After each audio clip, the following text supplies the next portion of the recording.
นี่เป็นสภาพความยุ่งยากในการปฏิบัติเวียกงานเส้นทางนี่เป็นเส้นทางเก่าของเราผมสังเกตลักไฟฟ้าก็ได้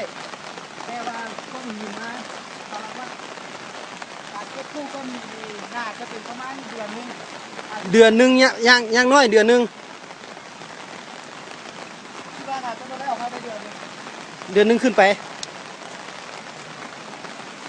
เส้นทางรถทางมีฟังพูดแต่ว่ารถนี่รัดมือแบ่งก็ไม่ได้มาอุดมไซก็ไม่ได้หัวขาดมีฟังพูดฟังหัวเที่ยวนะถ้าสังเกตจากจุดเสาไฟจะบ่ฮู้ว่าเส้นทางมันเส้นใด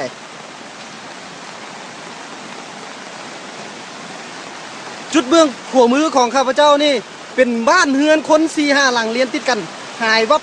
ภายในพริบตา